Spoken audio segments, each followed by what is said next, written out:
Oh, bon, aujourd'hui on va parler d'un vidéoprojecteur, ça c'est très cool parce que j'adore tester ce genre de produit parce que j'adore le cinéma et j'adore aussi jouer sur grand écran. Alors rappelez-vous, c'était au mois de mai dernier, j'avais testé un vidéoprojecteur BenQ, le W2720i, et je l'avais trouvé absolument topissime, mais il était très volumineux et depuis, j'ai appris que BenQ avait sorti d'autres modèles dont celui-ci et j'avais très envie de le tester, donc ils me l'ont envoyé en prêt, je précise. Alors c'est le TK705 STI, c'est un vidéoprojecteur qui a une forme très différente du W2720i et j'étais super intéressé de voir ce que ce produit pouvait donner, car outre son design très différent par rapport au 2720i, il a aussi une autre spécificité, il veut tout faire, le faire bien, mais surtout c'est un vidéoprojecteur à courte focale, donc il ne nécessite pas un gros recul pour projeter une grande image. Alors concrètement, à seulement 2 mètres, tu obtiens déjà une image de plus de 100 pouces, si tu le recules évidemment elle sera plus grande, si tu l'avances elle sera plus petite. Alors c'est idéal pour un salon, une chambre ou même une pièce moyenne qui ne pourrait pas accueillir un projecteur classique, comme le W2720i par exemple. Mais au-delà de son côté courte focale très pratique, le BenQ TK705 STI est aussi un projet 4K qui veut tout faire, cinéma, sport, gaming, streaming, et le tout dans un format très compact, on le voit, c'est super pratique parce qu'on peut vraiment le caser dans des endroits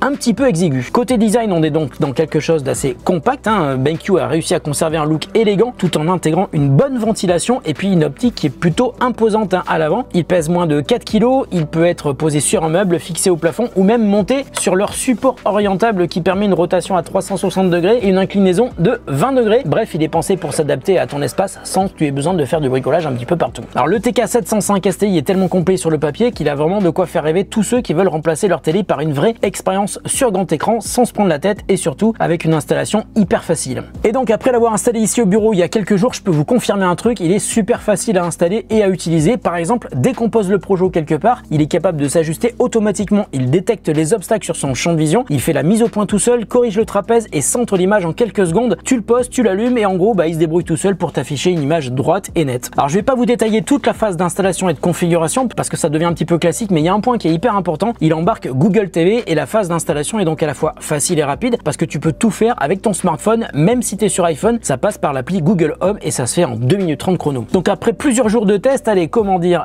encore une fois, on est face à un vrai vidéoprojecteur qui coûte 1599 €. Ça peut paraître cher, surtout si on le met face à un projo à 100 balles qui vous promet une image cinéma 4K machin, mais qui est concrètement une horreur infâme qui vous fera détester les vidéoprojecteurs. Non mais sérieusement quoi, il faut en parler. Arrêtez d'acheter ce genre de produit complètement inutile. Si vous n'avez pas le budget, malheureusement, il vaut mieux ne rien acheter. Et je vous le répète encore une fois, en dessous de 500 €, c'est quand même très dur de trouver un vidéoprojecteur de très bonne qualité. Alors les vidéoprojecteurs pourris à 100 balles dont je vous parle, regardez, je vous ai mis un lien en description de la vidéo pour vous montrer. Mais s'il vous plaît, ne l'achetez pas.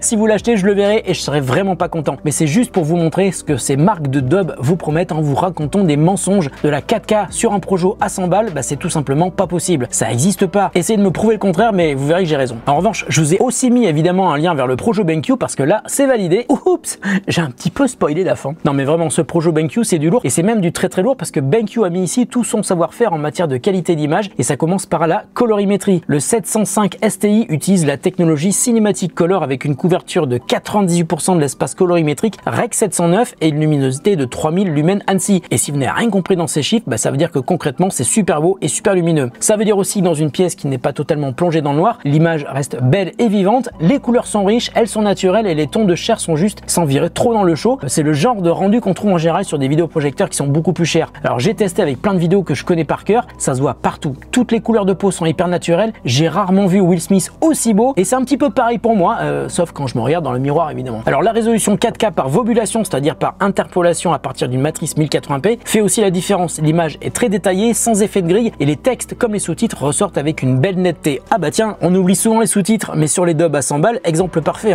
vous verrez surtout des carrés de pixels et vous essayerez de deviner le sens des mots. Je vous promets que c'est pas des blagues. Alors sur le TK705 STI, BenQ ajoute la prise en charge du HDR10+ et du HDR Pro avec la gestion dynamique des contrastes. En clair, il optimise chaque scène pour améliorer la perception du relief, des hautes lumières et des zones sombres. C'est un vrai plus quand tu regardes un film ou une série avec beaucoup de contrastes, par exemple comme The Batman ou Dune 2. Alors évidemment, ça reste un projecteur DLP. Les noirs ne sont évidemment pas aussi profonds que ceux d'une télé OLED. D'accord, je prends les extrêmes, mais dans une pièce totalement sombre, les scènes sont quand même parfaitement bien contrastées. J'ai aussi regardé pas mal de jeux vidéo qui ont un esprit visuel très sombre comme The Dark Knight. J'ai encore joué ce matin et en toute honnêteté, j'ai trouvé ça hyper satisfaisant. Les noirs sont bien noirs, les contrastes avec les zones plus claires sont bien retranscrits grâce au HDR. D'ailleurs, en parlant de jeux vidéo, je vous l'ai dit, BenQ veut tout faire, donc il positionne aussi le TK705 STI comme un projecteur pensé pour le gaming. Et là, écoutez bien parce qu'ils ont fait très très fort. À l'arrière, il y a une entrée HDMI 2.1 qui supporte le ALLM, Auto Low Latency Mode, et surtout il descend à 16 millisecondes en 4K à 60 Hz. Jusque là rien de nouveau, mais attendez, écoutez bien, l'input lag descend à 5 millisecondes en 1080p. C'est un truc de fou, ça veut dire que même sur un jeu de tir rapide, de course ou un FPS compétitif, tu auras quasiment aucun décalage perceptible entre ton action sur ta manette et ton affichage à l'écran. Et le rendu est fluide, hein, sans effet de flou ni de déchirure d'image grâce à la compensation de mouvement intégrée. Il possède aussi des modes de jeu dédiés comme le HDR FPS ou HDR RPG qui ajuste automatiquement les contrastes et la luminosité pour mieux distinguer les zones sombres et les détails en pleine action. Alors ça, c'est super pratique quand tu passes d'un jeu à l'autre ou d'un jeu à un film sans devoir replonger dans les menus à chaque fois. D'ailleurs, pour les films, je vous conseille vivement au contraire de désactiver toutes les corrections MPEG, la compensation de mouvement, etc. Parce que perso, je trouve ça vraiment dégueu. En faisant ça, tu vas retrouver une vraie image cinéma. Donc n'hésite pas à créer un profil utilisateur que tu utiliseras pour tes films, alors que pour le jeu vidéo, on a vu qu'il y a des réglages déjà qui sont prévus et parfaitement adaptés au jeu sur PC et sur console. Ah, juste un truc, ça arrive rarement que ce soit pour un projet ou une télé, mais quand je l'ai installé et que je l'ai allumé, je n'ai fait aucun réglage d'image, absolument rien. Encore une fois, et comme pour le W2720i, le Projo est parfaitement bien calibré en usine, c'est bluffant, bien qu'il ne fait pas les choses à moitié, donc bravo à eux. Donc pour l'image, on est bon, mais pour le son, alors là, je suis un petit peu plus mesuré, voire même hyper frustré en fait. Le Projo intègre un haut-parleur, mais on va pas se mentir, il est surtout là pour du dépannage, pour une vraie immersion qui m'aurait donné envie de danser pendant que je regardais le concert de Justice. Il aurait fallu une meilleure partie son ou même que j'y connecte une barre de son ou un système home cinéma, soit en HDMI IR, soit en Bluetooth. Côté connectique, on retrouve donc deux ports HDMI 2.1, un port USB-C compatible DisplayPort, donc concrètement qui peut faire passer de la vidéo. Donc tu peux y brancher ta Switch première génération uniquement. Sur la 2, ça marche pas. Ou la toute nouvelle Asus ROG Ally X. Ça y est, l'embargo est terminé, je peux en parler. Et puis ce port USB Type C permet aussi de fournir de la charge pour un appareil externe jusqu'à 30 watts. Donc c'est pratique si tu veux alimenter une console portable, et tu peux même y brancher un MacBook ou un PC qui peut être alimenté par un port USB Type C. En fait, ça marche aussi pour un smartphone et n'importe quel appareil qui se charge en USB Type C. Ça marche même avec mon rasoir, j'ai essayé, ça charge, je te jure, j'étais pété de rire. Alors sur ce Projo, tu as aussi le Wi-Fi, le Bluetooth et surtout, je vous l'ai dit, et c'est une super nouvelle, Google TV intégré avec Netflix, YouTube, Prime Video, Molotov, Apple TV+,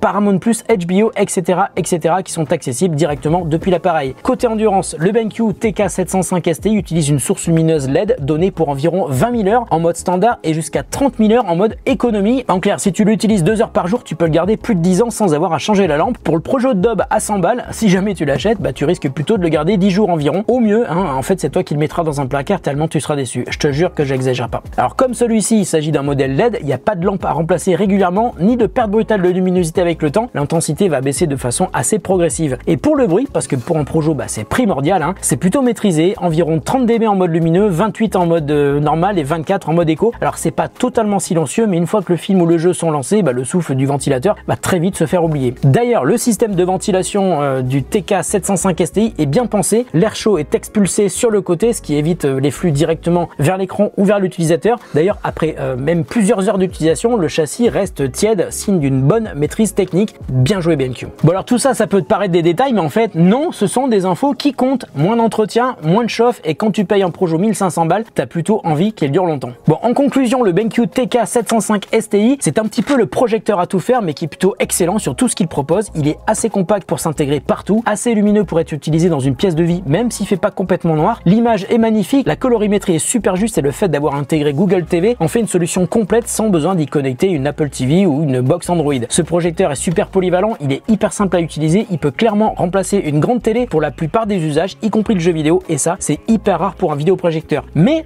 tout n'est pas parfait, il a évidemment ses limites. Le zoom optique est très court, pour moi il sert pas à grand chose, et surtout il faut absolument le brancher sur un appareil externe pour le son, sinon vous serez déçu des HP intégrés. Et puis un dernier mot, la télécommande possède des touches qui ne sont pas rétroéclairées, c'est encore un défaut qu'on voit sur beaucoup de vidéoprojecteurs. Franchement, vous auriez pu changer la télécommande. Bref, j'ai testé ce projecteur avec passion et avec plaisir, ça m'a aussi donné l'occasion de regarder des masters 4K de films que j'avais pas vu depuis longtemps, et puis ça m'a aussi permis de tester des jeux sur ma Xbox Series X. Je me suis refait par exemple Day of the Tentacle en un week-end, j'ai adoré, et du coup je me suis réabonné pour un an de plus au Xbox Game Pass. Je vais en avoir besoin pour un prochain test, vous verrez. Si le BenQ TK705 STI vous intéresse, il y a un lien pour aller jeter un œil, et je vous ai mis aussi un lien, je vous l'ai dit, vers des vidéoprojecteurs qu'il ne faut surtout pas acheter, mais juste pour que vous puissiez vous rendre compte pourquoi il ne faut pas faire confiance à des marques no-name qui vous annoncent des produits extraordinaires à 100 balles. Regardez, mais ne les achetez surtout pas. Prenez soin de vous et de ceux que vous aimez, on se retrouve très bientôt pour une autre vidéo sur The Grand Test. Allez, je retourne dans le studio pour mater des films.